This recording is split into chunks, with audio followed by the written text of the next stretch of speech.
আমন্ত্রণ দীপ্ত সংবাদের সাথে আছে আমি তারান্নুম জ্যোতি। শুরুতে জানাবো সংবাদ শিরোনাম। একদিনের জন্য সরকারি কর্মচারীদের আন্দোলন স্থগিত, কাল দাবি জানানো হবে মন্ত্রিপরিষদ সচিবকে। মৃত্যুদণ্ড থেকে খালাস পেলেন জামায়াত নেতা আজহারুল, সংক্ষিপ্ত রায়ে সই করেছেন 7 বিচারপতি। নির্বাচনের সুস্পষ্ট রোডম্যাপের ঘোষণা না দেওয়ায় হতাশ বিএনপি, ডিসেম্বরের মধ্যেই চায় নির্বাচন।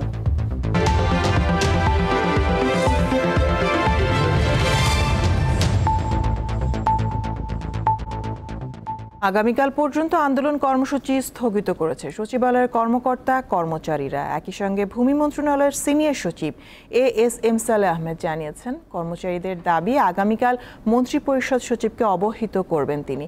এরপরই সরকারের তরফ থেকে সরকারি চাকরি অধ্যাদেশ 2025 বাতিলের বিষয়ে সিদ্ধান্ত হবে। এর আগে আজ সচিবালয়ে দর্শনার্থীদের প্রবেশ বন্ধ ছিল। গতকাল ঢাকা মেট্রোপলিটন পুলিশ ডিএমপি সচিবালয় সংলগ্ন এলাকায় সভা সমাবেশ, গণজামায়াত, মিছিল ও শোভাযাত্রা নিষিদ্ধ করে। তারপরও কর্মকর্তা ও কর্মচারীরা আন্দোলন চালিয়ে যান।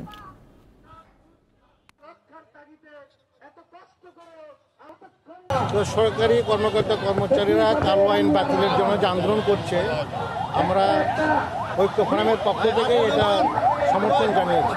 এই আইনে যে কেউ সরকার যে কোনো কর্মকর্তা কর্মচারীকে বিনা নোটিশে, বিনা শোকজে চাকরিচ্যুত করতে পারবে। এটা তো হইতে পারে না, এটা তো কোনো সভ্য জাতির কোনো আইন হতে পারে না। 1971 সালের মানবতা বিরোধী অপরাধের মামলায় জামায়াতে ইসলামীর সহকারী secretary general ATM Azharul Islam মৃত্যুদণ্ডাদেশ থেকে খালাস পেয়েছেন। আজ প্রধান বিচারপতি সৈয়দ রেফাত আহমেদের নেতৃত্বাধীন 7 বিচারপতির বেঞ্চ সর্বসম্মতিক্রমে এই রায় দেয়। আদালত পর্যবেক্ষণে বলেছে, আন্তর্জাতিক অপরাধ ট্রাইব্যুনালে আজহারুলের বিচার ভুল ছিল, বিচারের নামে অবিচার করা হয়েছিল। মুক্তিযুদ্ধের সময় মানবতা বিরোধী অপরাধের মামলায় জামায়াতে ইসলামীর সহকারী সেক্রেটারি জেনারেল ATM আজহারুল ইসলামকে 2014 সালের 30 ডিসেম্বর মৃত্যুদণ্ড দেয় আন্তর্জাতিক অপরাধ ট্রাইব্যুনাল। হত্যা, গণহত্যা ও অপহরণ সহ 6টি অভিযোগে দেয়া ওই রায়ের বিরুদ্ধে আপিল করা হলে 2019 সালে তা বহাল রাখে আপিল বিভাগ। ওই রায় রিভিউয়ের আবেদন করেন আজহারুল ইসলামের আইনজীবীরা। ছাত্র জনতার গণ অভ্যুত্থানে রাজনৈতিক পট পরিবর্তনের পর চলতি বছরের ফেব্রুয়ারিতে রিভিউ শুনানির উদ্যোগ নেওয়া হয়। রিভিউ মঞ্জুর করে আপিল বিভাগ। 8 মে সবশেষ শুনানির পর রায়ের দিন ঠিক হয়। মঙ্গলবার সকাল 9:55 রায় ঘোষণা করে আপিল বিভাগ। যে পৃথিবীর ইতিহাসে এটি একটি ট্র্যাভেস্টি অফ ট্রুথ, অর্থাৎ বিচারের নামে অবিচার। যে সমস্ত তথ্য প্রমাণ আদালতে হাজির করা হয়েছিল, অতীতের আপিল বিভাগ তা সঠিকভাবে বিবেচনা করতে ব্যর্থ হয়েছে। ফলশ্রুতিতে আজকে জনাব ATM আজহারুল ইসলাম সাহেবকে বেকসুর খালাস প্রদান করেছেন। আন্তর্জাতিক অপরাধ ট্রাইব্যুনালের রায় নিয়ে প্রশ্ন তুলে বেশ কিছু পর্যবেক্ষণ দিয়েছে আদালত। 4টি অবজারভেশন দিয়েছেন। তার মধ্যে প্রথমটি বলেছেন, অতীতের রায়ে বাংলাদেশ সহ এই ভারতীয় সাবকন্টিনেন্টের ক্রিমিনাল বিচার ব্যবস্থার পদ্ধতি চেঞ্জ করে দেওয়া হয়েছিল। এটা ছিল সবচাইতে বড় ভুল। আদালতের সামনে উপস্থাপিত সাক্ষ্য প্রমাণ অ্যাসেসমেন্ট করা ছাড়াই জনাব ATM আজহারুল ইসলাম সাহেবকে ফাঁসি দেওয়া হয়েছিল। দেশের সর্বোচ্চ আদালতের রায়ে সন্তুষ্টি প্রকাশ করেন জামায়াতে ইসলামীর নেতারা। মহামান্য সুপ্রিম কোর্টের রায়ের মাধ্যমে এই সত্যই প্রমাণিত হয়েছে। অ্যাডভোকেট শিশির বলেছে, সত্যের বিজয় হয়েছে, সত্যের বিজয় হয়েছে, সত্যের বিজয় হয়েছে। প্রসিকিউশন জানিয়েছে, এই রায় ট্রাইব্যুনালের চলমান বিচার কার্যক্রমে কোনো প্রভাব ফেলবে না। বর্তমান ট্রাইব্যুনালের বিচার ব্যবস্থা এবং ভবিষ্যতে যে বিচার ব্যবস্থা হবে, এটিকে আরো অনেক ইন্টারন্যাশনাল স্ট্যান্ডার্ডে উন্নীত করলো এবং জাতি সারা পৃথিবী এখন ট্রাইব্যুনালে এই রায়ের আলোকে যে বিচারগুলো দেখবে সে ব্যাপারে আর প্রশ্ন ওঠার কোনো সুযোগই থাকলো না। পূর্ণাঙ্গ রায় পাওয়ার পর একটি রিভিউ বোর্ড গঠন করে অতীতের প্রশ্নবিদ্ধ অন্যান্য রায় পর্যালোচনার আহ্বান জানান জামায়াতের আইনজীবীরা। ATM আজহারুল ইসলামের রায় ঘিরে জামায়াতের নেতাকর্মীরা আদালতে ভিড় করেন। আজিজুল ইসলাম, দীপ্ত সংবাদ, ঢাকা। চাকরিচ্যুত 988 জনকে চাকরি ফিরিয়ে দিতে জাতীয় বিশ্ববিদ্যালয়কে নির্দেশ দিয়েছে সুপ্রিম কোর্টের আপিল বিভাগ। আজ প্রধান বিচারপতি সৈয়দ রেফাত আহমেদের সমন্বয়ে গঠিত বেঞ্চ এই রায় দেয়। চাকরিচ্যুতদের পদোন্নতি সহ সব সুবিধা দিতে হবে। 2011 সালে জাতীয় বিশ্ববিদ্যালয়ের 988 জন কর্মকর্তা কর্মচারীকে উচ্চ আদালতের নির্দেশে চাকরিচ্যুত করা হয়। এরপর দীর্ঘ আইনি লড়াই করেন তারা, কিন্তু লাভ হয়নি। চাকরি হারানোর পর তাদের অনেকে দুঃখ কষ্টে দিন যাপন করেন। এর মধ্যে কেউ কেউ মৃত্যুবরণ করেছেন।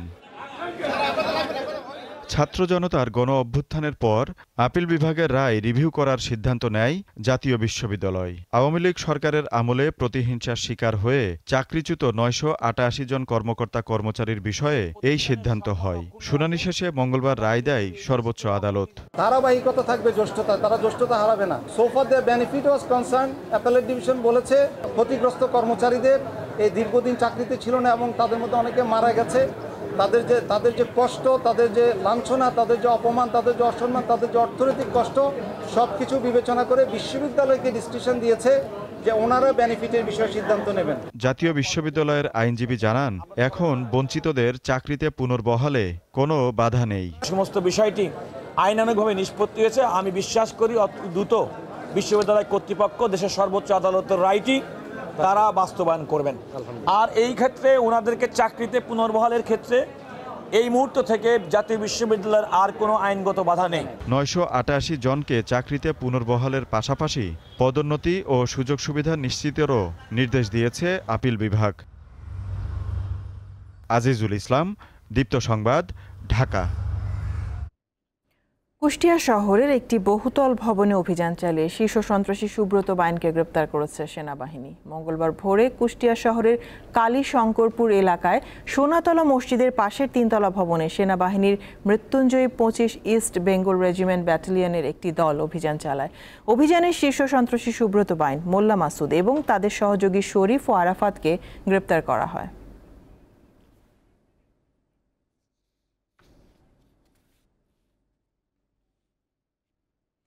ডিসেম্বরের মধ্যেই নির্বাচনের জন্য অবিলম্বে সুনির্দিষ্ট রোডম্যাপ চেয়েছে বিএনপি। বিকেলে রাজধানীর গুলশানে বিএনপি চেয়ারপারসনের রাজনৈতিক কার্যালয়ে এক সংবাদ সম্মেলনে এই কথা জানান দলের স্থায়ী কমিটির সদস্য খন্দকার মোশাররফ হোসেন।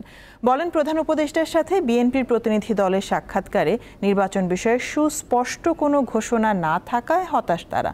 জনপ্রত্যাশা অনুযায়ী নির্বাচিত রাজনৈতিক সরকার গঠনই এখন সর্বোচ্চ অগ্রাধিকার উল্লেখ করে তিনি আরও বলেন, এর অন্যথা হলে বিএনপির পক্ষে সরকারের প্রতি সহযোগিতা অব্যাহত রাখা কঠিন হয়ে পড়বে।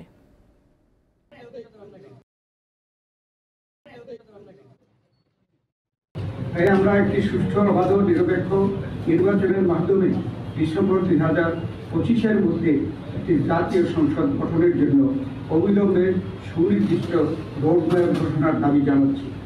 এই সর্বোচ্চ জনসংখ্যাকে সর্বোচ্চ অগ্রাধিকার দেওয়া বর্তমান অন্তর্বর্তী সরকারের প্রধানত এজেন্ডা হওয়া উচিত বলে জনগণ মনে করে। এর অন্যথা হলে জনগণের দল হিসাবে বিএনপির পক্ষে এই সরকারের প্রতি সহযোগিতা অব্যাহত রাখা কঠিন হয়ে যাবে। জামায়াতে ইসলামের আমির শফিকুর রহমান বলেছেন, আপিল বিভাগে এটিএম আজহারুলের রায়ের মধ্য দিয়ে প্রমাণিত হয়েছে সত্যকে কখনো চাপিয়ে রাখা যায় না। আপিল বিভাগের রায়ের পর রাজধানীতে এক প্রতিক্রিয়া তিনি কথা বলেন। এই মামলা পরিচালনা করতে গিয়ে ইন্টারন্যাশনাল কাস্টমারি যে ল আছে তাও ফলো করা হয়নি, আবার ডোমেস্টিক কাস্টমারি যে ল আছে এটাও ফলো করা হয়নি। সাক্ষ্য আইনকে বেমালুম দলিত মতিত করা হয়েছে। এর রায়ের মধ্য দিয়ে এটা পরিষ্কার হয়ে গিয়েছে এটা ছিল ইচ্ছাকৃত নেতৃত্ব গণহত্যা।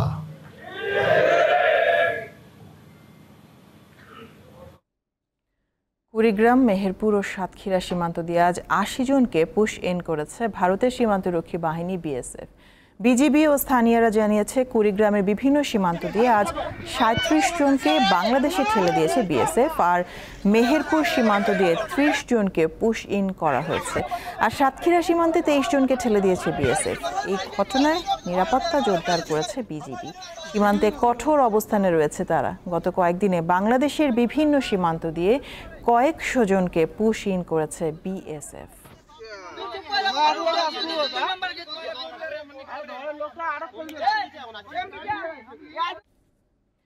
পুশিন বাড়লেও সীমান্তে নিরাপত্তার কোনো ঘাটতি নেই বলে জানালেন স্বরাষ্ট্র উপদেষ্টা জাহাঙ্গীর আলম চৌধুরী। সকালে রাজশাহী কারা প্রশিক্ষণ কেন্দ্রে এক অনুষ্ঠান শেষে তিনি একথা বলেন। সীমান্তে কোনো ধরনের নিরাপত্তার কোনো অভাব নেই। আমরা আমার জনগণ সম্পূর্ণভাবে নিরাপদ। হ্যাঁ, সীমান্তে পুশিংয়ের সংখ্যা বেড়েছে, এই জন্য আমরা প্রতিবাদও করেছি। বাট যারা আমাদের দেশি, আমাদের বাংলাদেশি, যেহেতু আমাদেরই ভাই, তাদের ক্ষেত্রে আমরা বলছি ভারতকে যে তোমরা প্রপার চ্যানেলে পাঠাও। গাজা যুদ্ধবিরতি নিয়ে যুক্তরাষ্ট্রের প্রস্তাবে রাজি হয়েছে হামাস, তবে এই প্রস্তাবের বিষয়ে এখনো কিছু জানায়নি ইসরায়েল। যুক্তরাষ্ট্রের বিশেষ দূত স্টিভ উইটকফের প্রস্তাবে দুটি দলে 10 জন করে জীবিত ইসরায়েলি জিম্মিকে মুক্তি, 70 দিনের জন্য যুদ্ধ বন্ধ, গাজার নির্দিষ্ট এলাকা থেকে সেনা প্রত্যাহার এবং ইসরায়েলে বন্দী থাকা ফিলিস্তিনিদেরকে মুক্তি দেওয়ার কথা বলা হয়েছে। এদিকে ইসরায়েলি বাহিনীর বিমান হামলায় রবিবার সন্ধ্যা থেকে সোমবার সন্ধ্যা পর্যন্ত গাজায় 81 জন নিহত হয়েছে। এ নিয়ে উপত্যকাটিতে টানা 1.5 বছর ধরে চলা ইসরায়েলি হামলায় নিহতের সংখ্যা প্রায় 54,000-এ পৌঁছেছে। গাজায় যুদ্ধবিরতির আলোচনা চললেও সামরিক অভিযানে আরও 50,000 রিজার্ভ সেনা যুক্ত করার সিদ্ধান্ত নিয়েছে ইসরায়েলের সরকার। এর ফলে রিজার্ভ বাহিনীর সংখ্যা বেড়ে 4.5 লাখে পৌঁছবে।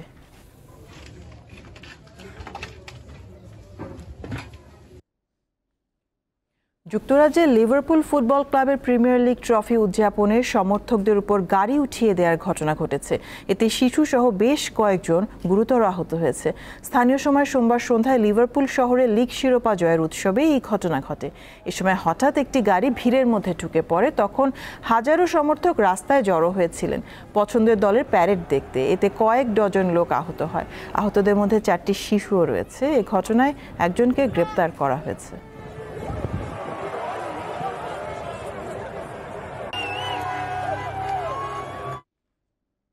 বাংলাদেশ প্রিমিয়ার লিগে অংশগ্রহণকারী দলগুলোর মধ্যে টিকিট বিক্রির লভ্যাংশ ভাগাভাগি করে দেবে বিসিবি, যা শুরু হচ্ছে সবশেষ আসর থেকেই।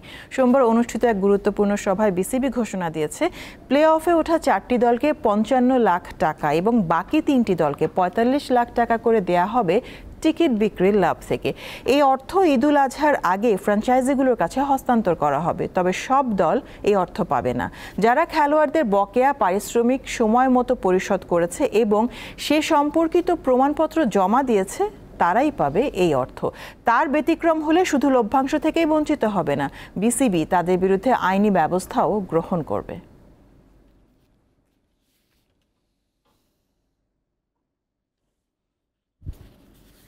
এর সাথে শেষ করব দীপ্ত সংবাদ শিরোনামগুলো জানাবো আরও একবার।